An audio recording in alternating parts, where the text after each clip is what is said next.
If marketing were easy, everybody would do it. One of the things that I've struggled with in my business is continually finding ways to reach out to people authentically, just to tell them who I am and what my business does, things like that. What happens inevitably is that I start thinking of the expectations of others and what the video or the music or whatever it is that I'm creating for clients is supposed to be.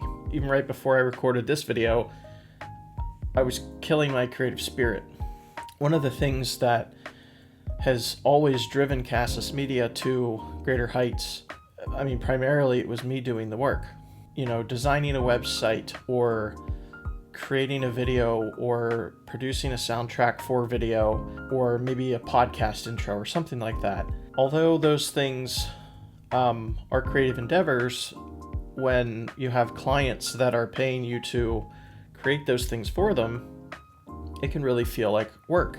Sometimes I get in a creative rut because I feel like we're expected to be perfect. And I think that I forget that in reality, that's not the case. So for instance, if they need a website that looks better, we'll redesign it. It'll look better visually. But there's also the other side where you have to do the SEO. You have to make sure that all the grammar is, good. There's no spelling errors. That the functions of the website work. And if you're somebody who likes to do it yourself, which is the reason I'm recording this video, for those of you who are like me, you can easily get bogged down in the process of the technicalities and the expectations of your clients, or even just expectations of yourself. I've found that it's kind of killed the process before I even get started. Sometimes my creative flow will shut off. I'll be in the middle of something, I go to switch to a task or something else that I have to do during the day, and then it just stops.